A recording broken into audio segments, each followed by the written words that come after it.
Salut à tous et bienvenue dans Confinement Inside. Aujourd'hui, on a la chance de recevoir Amandine S, joueuse de tennis professionnelle. Malheureusement, pendant le confinement, Amandine, on a appris le report de Roland-Garros. Quelle était ta réaction suite à cette annonce? Il a fallu s'adapter à la situation, malheureusement, voilà, qui n'a pas été facile pour tout le monde. Moi, je trouve ça bien qu'ils aient trouvé une date de report. Voilà, ils ont dû faire ça malheureusement assez rapidement pour que voilà, les autres grands chelems ne piquent pas cette date-là aussi. Donc oui, ça a pu créer quelques conflits, le fait qu'ils fassent un peu ça de leur côté. Mais voilà, le principal, c'est que Roland-Garros ait lieu et j'espère qu'il aura lieu fin septembre. Ça serait vraiment chouette. On voulait revenir également sur ton confinement. Raconte-nous un peu ta journée type pendant le confinement. Alors, ma journée type, je faisais du sport à jeun. Je commençais par du yoga, ensuite j'allais faire un footing entre 30 minutes et 1 heure et puis je revenais, je faisais, plutôt un travail de renforcement. Donc ça, c'était une matinée type, voilà, où tout ça, j'essayais de faire à jeun. Ensuite, un bon repas, pour, me récompenser de mes efforts et puis, l'après-midi, ben, je prenais un peu de temps pour moi, pour lire, pour regarder, des séries sur Netflix, voilà, apprendre un peu l'espagnol aussi, parce que je parle déjà un petit peu, mais j'essaie de prendre des cours encore, pour m'améliorer. Voilà, faire des choses auxquelles j'ai pas trop le temps de faire habituellement, en tournoi et ça fait du bien aussi de pouvoir se poser, profiter un petit peu de sa famille parce que j'étais confinée avec mes parents. Voilà, je pense que je suis jamais restée aussi longtemps à la maison, donc ça fait du bien aussi. Raconte-nous, du coup, tu parlais de séries. Quelle série t'as pu découvrir ou regarder pendant le confinement? J'ai regardé la dernière saison de Casa del Papel, j'ai regardé, Toy Boy et là, je viens de finir Élite, que j'avais pas commencé. Donc voilà, que des séries en espagnol encore une fois pour progresser, c'est pas plus mal. Ça t'a bien aidé, j'imagine. Oui, ça m'a bien aidé, ça m'a fait passer le temps aussi, c'était vraiment sympa. On voulait revenir également sur tes débuts. Raconte-nous un peu à quel âge tu as commencé à jouer au tennis et où. Alors, j'ai commencé à l'âge de 5 ans à peu près. Moi, toute ma famille est dans le tennis. Mes parents étaient entraîneurs de tennis, mon père l'est toujours d'ailleurs. Donc voilà, j'ai commencé comme ça petit à petit. Au début, je voulais pas trop jouer avec des gens, donc je jouais plutôt contre le mur et puis après, en fait, j'ai pris goût, avec la compétition surtout. Notamment quand j'ai gagné mon premier tournoi, bah, en fait, ça m'a donné envie de continuer et puis d'aller à l'entraînement et c'est venu vraiment progressivement. Mais sinon, j'ai commencé, ouais, plutôt vers l'âge de 5 ans, à Toulouse. Parce que je suis originaire de Toulouse et voilà. Durant ta jeunesse, est-ce que tu as eu une joueuse justement ou un joueur qui t'a inspiré pour mener la carrière que tu es en train de mener aujourd'hui? Plutôt un joueur. Moi, mon idole depuis toujours, c'est Raphaël Nadal. Voilà, sa force mentale, c'est quelque chose d'incroyable. Voilà, j'essaye de m'en inspirer tous les jours, mais bien que c'est un deuxième Raphaël Nadal, ça n'existe pas pour l'instant. Mais voilà, depuis toute petite, j'essaye de m'inspirer de lui et c'est quelqu'un juste de remarquable, sportivement, mais aussi, en dehors aussi, en tant qu'être humain, il est vraiment, il y a, pour moi, c'est un exemple.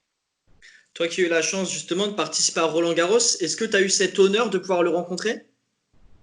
Ouais, je l'ai rencontré, la première fois, c'était sur un événement, Babola, qui était mon ancien, équipementier, en raquettes, qui savait que j'étais fan de Raphaël Nadal, donc ils avaient organisé un peu une exhibition autour de lui et de Joe-Wilfried Tsonga et donc ils savaient tous que j'étais, fan de Raphaël, donc ils m'ont fait le rencontrer, il m'a dédicacé sa casquette et tout ça, il a été vraiment adorable et depuis, bah, bien sûr, je l'ai recroisé sur les grands chelems et cetera et il m'a toujours reconnue et toujours, salué à chaque fois que je le voyais et il a vraiment très, très gentil.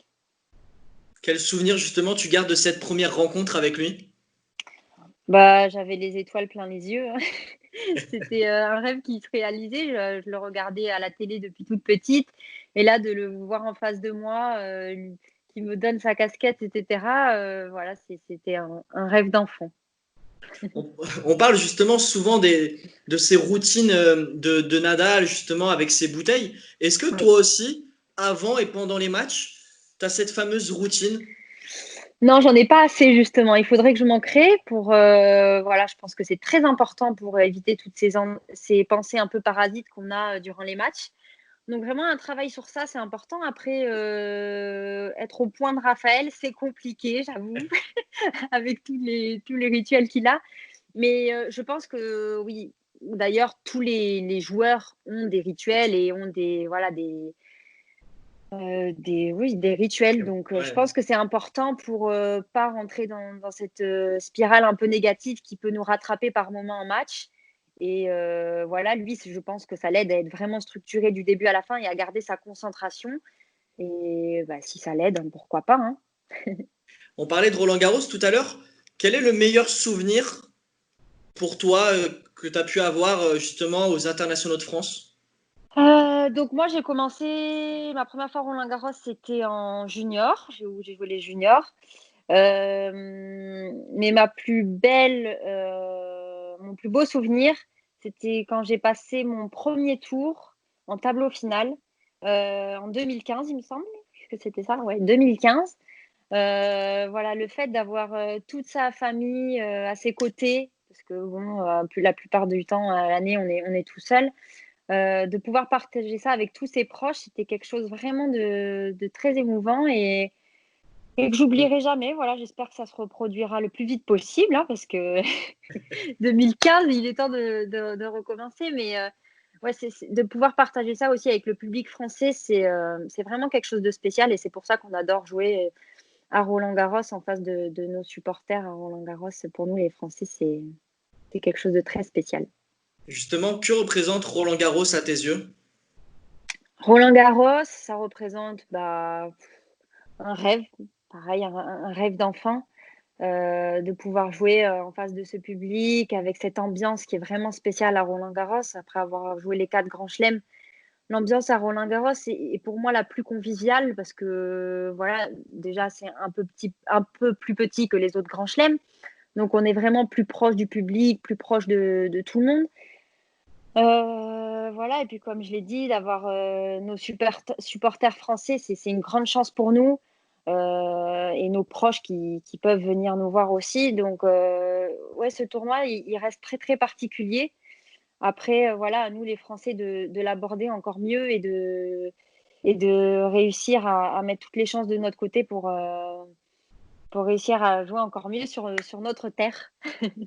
En tout cas, bien sûr, on espère que Roland Garros aura bien lieu cette année. Il a été reporté. On espère, Mais on croise on les doigts. espère bien évidemment qu'on aura la chance. Roland Garros qui aurait dû être disputé en ce moment même, justement, Oui, pendant ce qu'on se parle. En plus, il fait oui. très très beau. On espère en septembre qu'on aura la chance justement d'avoir ce beau temps et de voir également Roland Garros. On parle Oui, beaucoup de tennis depuis tout à l'heure. Est-ce que tu as une passion ou d'autres passions à nous partager à côté du tennis? le shopping. Non, c'est vrai que ouais, j'adore passer mon temps, aller faire les magasins, aller me promener. Voilà, maintenant, cette période, c'est un peu plus compliqué, hein. J'essaye de pas trop sortir, bien que j'y sois allée une fois là, avec Christina et Chloé faire un petit tour pour se changer un peu les idées. Mais ouais, je passe mon temps en général quand j'ai un petit peu de temps ici à la maison, soit avec des copines, soit avec ma maman, aller faire un petit tour de shopping. Et puis, sinon, comme je l'ai dit, lire, j'aime bien lire et la musique, parce que la musique, ça met tout le temps de bonne humeur et c'est vraiment, non, la musique, c'est vrai que même quand on a des petits coups de blues ou quoi, remettre une bonne musique, ça nous met tout de suite de bonne humeur et moi, j'aime bien avoir cette bonne humeur donc voilà, que ça soit dans la voiture, sous la douche ou bien, dans la chambre, un peu de musique, ça fait pas de mal. J'ai interviewé beaucoup de sportifs qui me parlaient souvent de musique, qui se mettaient à Ah, chanter. Je vais pas te oui. demander de chanter aujourd'hui. Non merci. Mais quel style de musique tu écoutes par exemple? Ou est-ce que tu as une musique en ce moment que tu écoutes plus que d'autres? Ouais, j'en ai une, mais moi j'écoute beaucoup de musique, latino. Alors quand je vais courir, je mets ma playlist, d'allées et je sais pas, ça me motive. J'aime bien la musique comme ça, entraînante, qui met de bonne humeur, comme j'ai dit et les musiques nostalgiques, c'est pas trop pour moi. Ça me met un peu le cafard. Donc ouais, plutôt les musiques espagnoles entraînante et qui donne le sourire. Tu parles de vouloir améliorer ton espagnol, tu parles de séries espagnoles, tu parles de musique espagnole. Et le Nadal. Mais d'où te vient cet amour pour l'Espagne? Mais je sais pas, dis donc. Il faudrait que je fasse un test, voir si j'ai du sang espagnol quand même. Non, c'est vrai que c'est un pays que j'apprécie énormément parce que justement, les gens sont toujours de bonne humeur. C'est un pays très accueillant. Voilà, j'aime bien aussi la nourriture. J'aime bien Barcelone, c'est une ville que j'adore.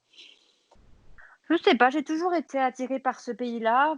Peut-être aussi dû aux gens, comme je te dis, qui sont vraiment très accueillants et très, très souriants, comme moi je peux l'être. Donc voilà, ça correspond bien à ma personnalité. On est maintenant déconfiné depuis le 11 mai. Quelle est la première chose que tu as faite du coup depuis ce déconfinement? Alors, je suis pas allée jouer au tennis parce que le lundi, quand on a été déconfinés, il faisait un froid et il y avait un vent, c'était la tempête. Donc malheureusement, j'ai pas pu aller sur les cours de tennis. Je suis restée confinée le lundi, en fait. Je suis restée chez moi, j'ai pas eu trop envie de sortir tout de suite. Je me suis dit: «Tout le monde va sortir d'un coup». Donc je suis restée tranquille et les premiers jours, je suis sortie uniquement pour aller m'entraîner. Parce que j'avais encore un petit peu cette crainte, voilà, de retrouver le monde normal. Donc, dans un premier temps, je suis juste sortie pour aller faire mes entraînements tennis et physique et ensuite, bah, voilà, comme je l'ai dit, il y a 3-4 jours, je suis sortie pour aller faire un peu de shopping avec, Christina et Chloé. Voilà, pour essayer de se retrouver petit à petit et essayer de malheureusement vivre avec ce virus, essayer de garder les bonnes habitudes, les gestes barrières, voilà, c'est ce qu'il y a de plus important. Il faut apprendre à vivre avec ça pour l'instant tant qu'il y aura pas de vaccin. Mais voilà, après petit à petit, on va pouvoir, je l'espère, reprendre notre quotidien, mais pour l'instant, je reste encore un petit peu prudente. En tout cas, merci Amandine d'avoir partagé tes souvenirs, ton enfance par rapport au tennis, également tes passions, cet amour pour l'Espagne. Qu'est-ce qu'on peut te souhaiter? On espère bien évidemment que tu pourras rejouer le plus rapidement possible en compétition, mais qu'est-ce qu'on peut te souhaiter, Amandine, pour la suite, tout simplement? Être en bonne santé. Voilà, je pense que c'est aujourd'hui le plus important, être en bonne santé et puis, être heureuse, dans ma vie au quotidien, auprès de mes proches. Voilà, ce virus a fait énormément relativiser, je trouve et voilà, il faut se raccrocher aux bonnes choses et la famille et la santé, c'est ce qu'il y a de plus important. En tout cas, un grand merci. Nous, on va te souhaiter une deuxième semaine en Grand Chelem. Pourquoi pas? Tu as encore de belles années Ouais, devant pourquoi toi, pas. donc vraiment, ça serait un grand plaisir de voir un maximum de Françaises en deuxième semaine. Ouais, ça serait En tout vraiment cas, un top. grand merci Amandine d'avoir pris le temps. Merci à toi, Et c'est quant à nous, super. on se retrouve prochainement pour un nouveau numéro de Confinement Inside. Bye bye.